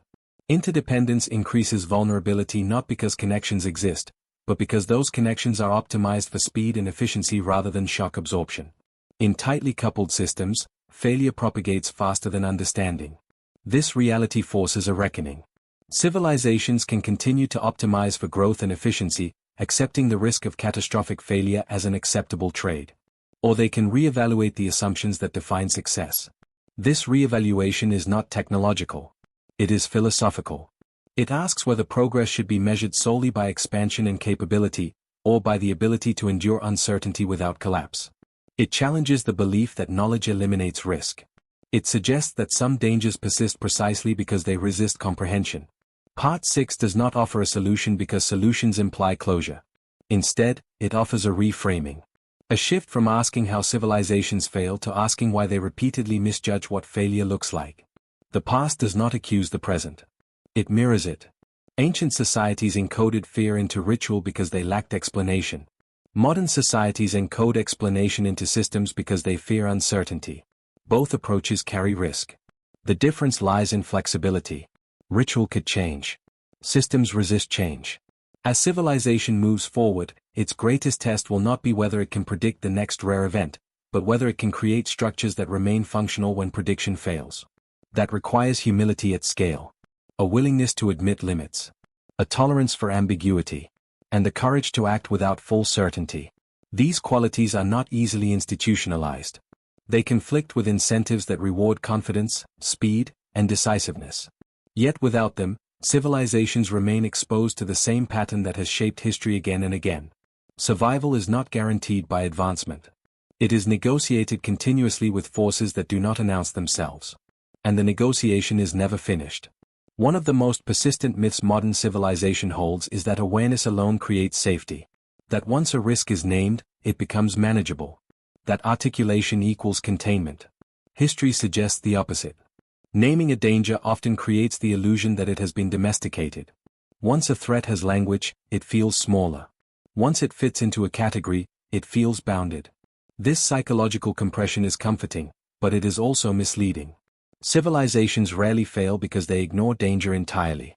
They fail because they misjudge its scale, timing, or behavior. They assume that what has been seen defines what is possible. They believe that extreme events announce themselves clearly, that consequences unfold gradually, that warning precedes impact. These beliefs are reinforced by everyday experience, where most risks are incremental and most failures reversible. Rare events do not follow these rules. They bypass the stages systems are built to recognize. They do not escalate linearly. They do not respect jurisdiction, planning horizons, or institutional boundaries. They compress cause and consequence into windows too narrow for deliberation. By the time recognition occurs, response is already constrained. This creates a form of temporal mismatch. Civilizations prepare for futures that arrive slowly. Rare events arrive all at once. In this mismatch, decision-making structures become liabilities. Consensus processes delay action. Verification protocols slow response. Legal frameworks prioritize accountability over adaptability. Each layer exists for good reason, but together they create inertia. Inertia is invisible during stability. Under sudden stress, it becomes fatal. As systems mature, they also accumulate legacy assumptions. These assumptions are rarely written down. They are embedded in infrastructure, policy, education, and culture. They define what is considered normal, plausible, or worth preparing for. Over time, these assumptions harden. They become invisible precisely because they are everywhere. When a rare event challenges these assumptions, it is not perceived as a warning. It is perceived as an error. Something that must be corrected so the system can return to normal. The possibility that normal itself is the problem is rarely entertained. This is why civilizations often rebuild what failed rather than rethink why it failed. Reconstruction restores familiarity. It signals resilience. It reassures populations that order has been preserved. But it can also lock vulnerability into place. By restoring systems without altering their underlying logic, societies preserve the same exposure to future disruption. Learning, in this context, becomes superficial. Lessons are extracted narrowly. They focus on specific triggers rather than systemic conditions. This produces incremental improvement without structural change. Structural change is costly. It challenges power arrangements. It threatens efficiency. It disrupts identity. As a result, it is avoided unless failure is undeniable. Rare events are dangerous precisely because they are deniable until it is too late. Modern civilization prides itself on foresight, yet much of that foresight is retrospective. Models are calibrated using past data. Scenarios are extrapolated from historical patterns. Even imagination is constrained by precedent. Futures are envisioned as variations of known trajectories. This creates a horizon beyond which thinking becomes speculative and therefore dismissible. Rare events live beyond that horizon. They do not fit comfortably into risk matrices or cost-benefit analyses. Their probabilities are low, their consequences extreme. Traditional decision frameworks struggle with this combination. Low probability reduces urgency. High impact increases anxiety. The tension between the two often resolves in favor of inaction. This is not a failure of rationality. It is a limitation of the tools used to express it. Probability is often treated as a guide to importance. But probability alone cannot capture significance. An event that occurs once in 1,000 years may still shape millennia. Its rarity does not diminish its relevance. It amplifies it. Yet systems trained to respond proportionally struggle with disproportionate threats. This struggle reveals a deeper issue. Modern civilization equates fairness with symmetry. Responses are expected to scale with likelihood. Overreacting to a rare threat feels unjustifiable. Resources must be allocated where they will have the most predictable benefit. This logic makes sense within stable environments. It breaks down when stability itself is conditional. Civilizations that survive long enough often forget that stability is not guaranteed. It is a temporary alignment of factors. Climate, geology, technology, and behavior coexist in fragile balance.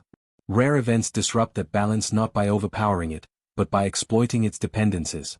Dependencies are invisible until they fail. As systems interlock, they reduce redundancy across domains. One system assumes another will compensate. Each layer expects support from elsewhere. This mutual reliance increases efficiency and decreases independence. When disruption hits multiple domains simultaneously, compensation collapses. This is why multi-domain failure is so devastating. It overwhelms the assumption that problems arrive one at a time. Ancient societies experienced this intermittently. Modern civilization experiences it at scale. The ethical implications of this reality are profound. Responsibility can no longer be confined to direct causation. It must include structural vulnerability. It must account for decisions that prioritize short-term gains over long-term survivability. It must recognize that choosing efficiency is also choosing risk. Yet ethical frameworks lag behind complexity. They are designed to assign blame after harm occurs, not to address systemic exposure beforehand. Accountability follows impact. Prevention remains optional. This gap creates moral ambiguity. Leaders operate within systems that reward optimization and penalize caution.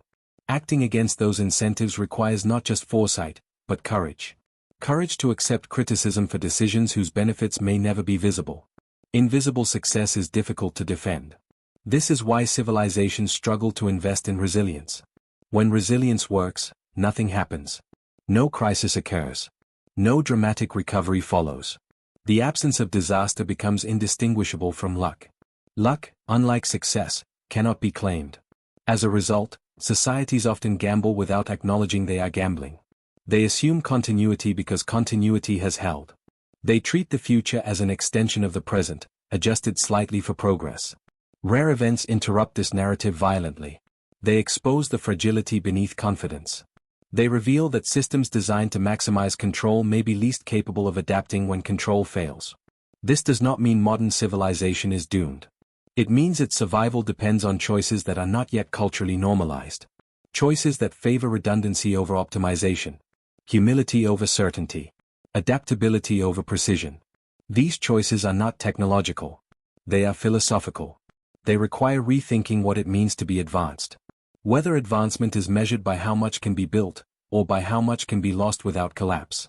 The future will not judge civilization by its explanations. It will judge it by its behavior under uncertainty. History is filled with societies that understood their world well, right up until the moment that understanding became irrelevant. The challenge ahead is not to eliminate uncertainty, but to coexist with it honestly. Civilization's greatest vulnerability has never been ignorance. It has been the belief that ignorance had been conquered. Civilizations rarely recognize the moment when confidence turns into exposure. The transition is subtle. It does not arrive as a warning or a shock. It arrives as comfort. Systems that work repeatedly begin to feel inevitable. Processes that succeed become unquestioned. Over time, familiarity replaces vigilance. What once required attention becomes automatic, and what becomes automatic gradually escapes scrutiny. This is how stability erodes awareness. When systems perform reliably, they train populations to expect continuity. Disruption becomes unthinkable not because it is impossible, but because it is inconvenient to imagine. Planning horizons shrink to what feels reasonable. Futures are mapped along smooth curves. Abrupt deviation is dismissed as implausible. The longer a civilization remains uninterrupted, the stronger this bias becomes. This bias reshapes how risk is communicated. Warnings are softened to avoid alarm. Language is moderated to maintain calm. Uncertainty is reframed as low probability. Over time, the vocabulary of caution loses its urgency. Words meant to alert become words meant to reassure. Reassurance feels responsible. Panic is disruptive. But reassurance without preparation is a form of denial. Denial does not require disbelief. It only requires postponement. A threat can be acknowledged in theory while ignored in practice. As long as consequences remain abstract, action can be deferred. Deferred action feels rational when systems are functioning. Why disrupt what works? Rare events exploit this logic. They arrive during moments of apparent normalcy. They strike systems at rest, not at alert. They bypass heightened awareness and collide with routine. Routine is efficient, but it is also fragile. The more standardized a system becomes, the less adaptable it is to deviation. Standardization assumes that variation is noise rather than signal. When something behaves differently, the instinct is to correct it, not to study it.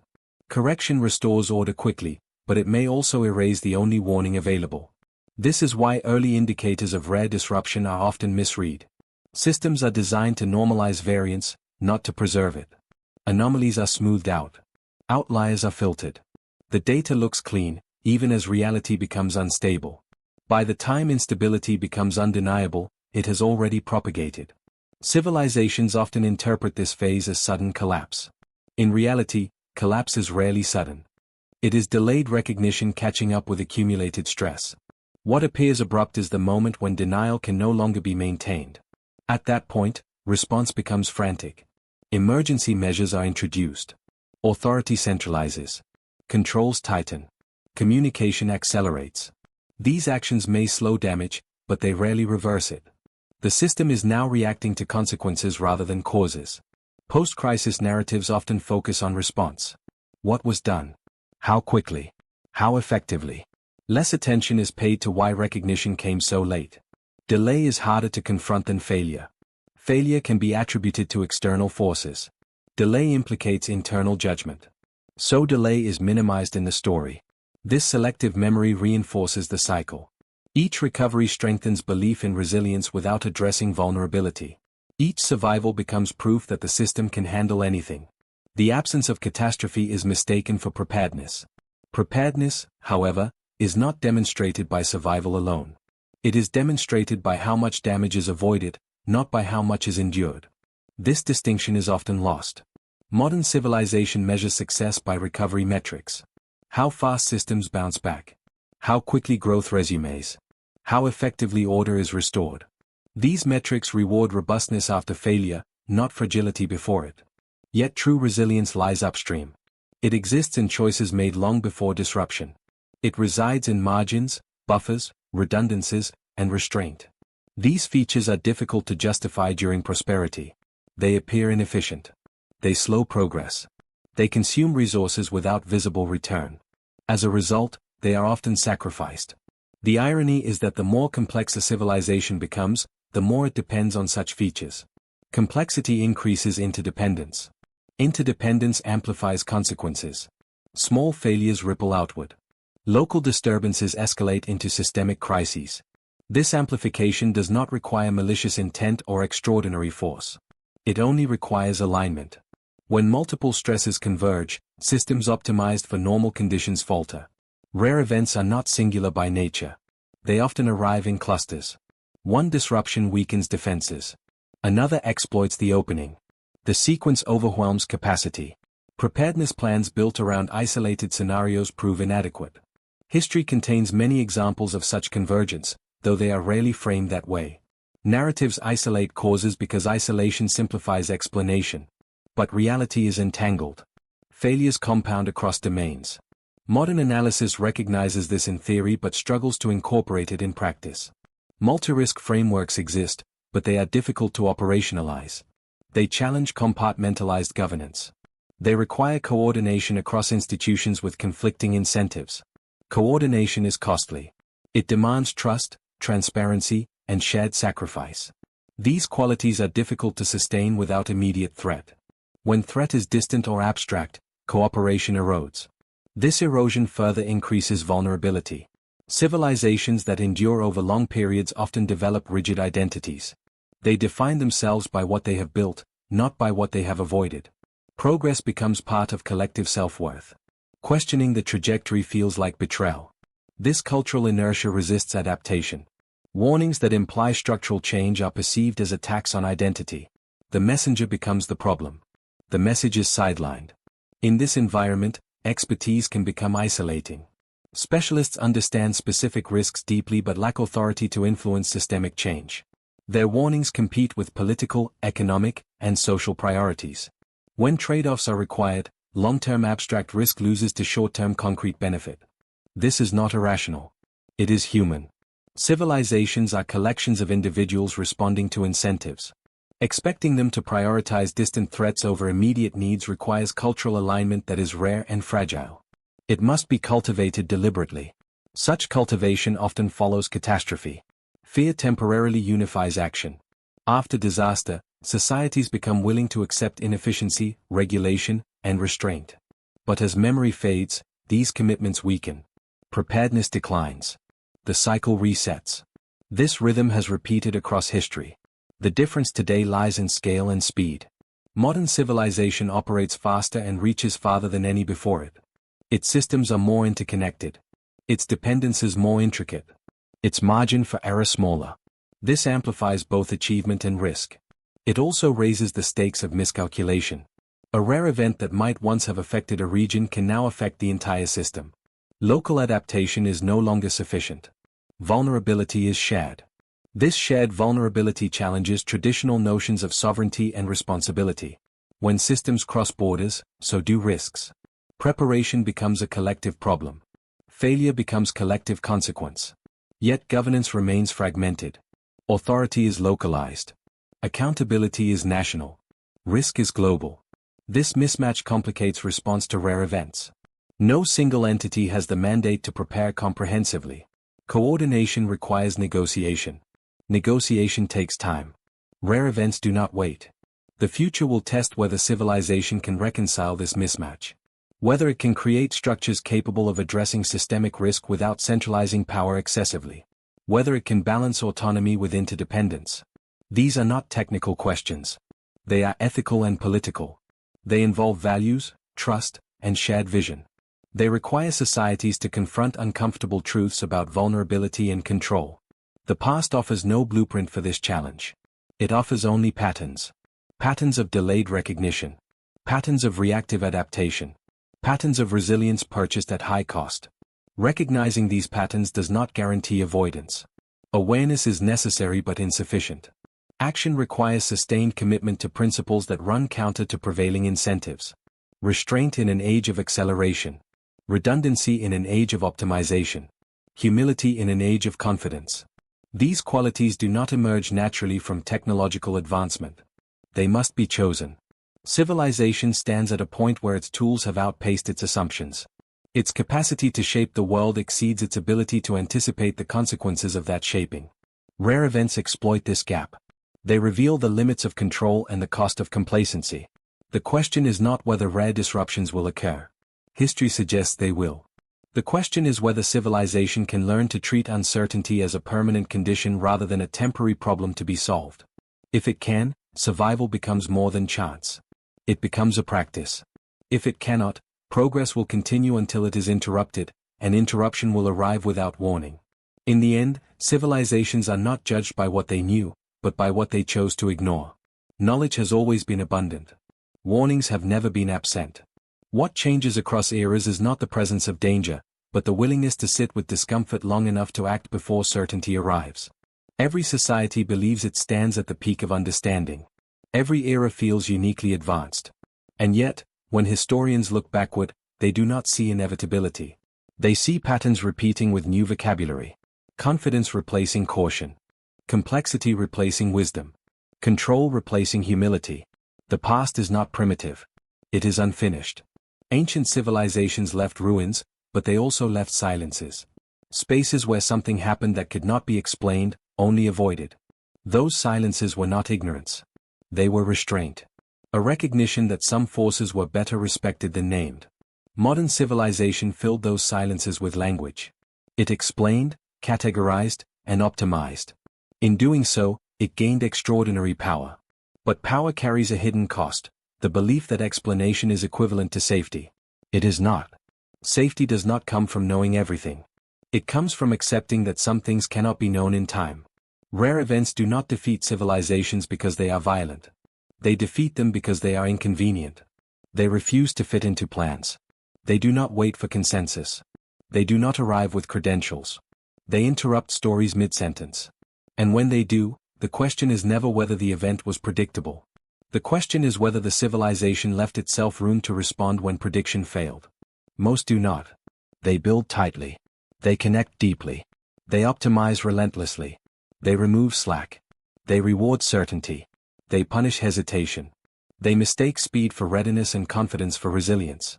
By the time doubt becomes acceptable, the moment for prevention has passed. History remembers the collapse.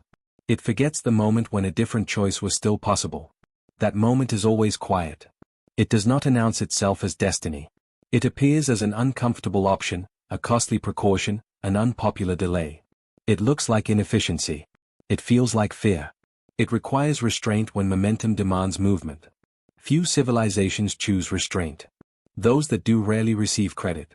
Nothing dramatic happens. No catastrophe validates their caution. The absence of disaster is indistinguishable from luck. Their success leaves no monuments. Only continuity. Perhaps that is the hardest lesson to accept. That the most meaningful victories leave no evidence. That the highest form of preparedness looks like nothing at all. The future will not ask whether civilization was brilliant. It will ask whether it was careful. Whether it preserved margins when it could have optimized them away. Whether it listened to uncertainty instead of silencing it with explanations. Because uncertainty is not a flaw in the world. It is a condition of it. Civilization does not fail when it encounters the unknown. It fails when it assumes the unknown has been eliminated. The question now is not what ended past worlds. It is whether this one can resist the same temptation, to believe that progress has made it immune. History offers no guarantees. Only reminders. And the reminder is simple, unsettling, and persistent. The forces that reshape civilization rarely announce themselves as threats. They arrive as assumptions that were never questioned, until it was too late.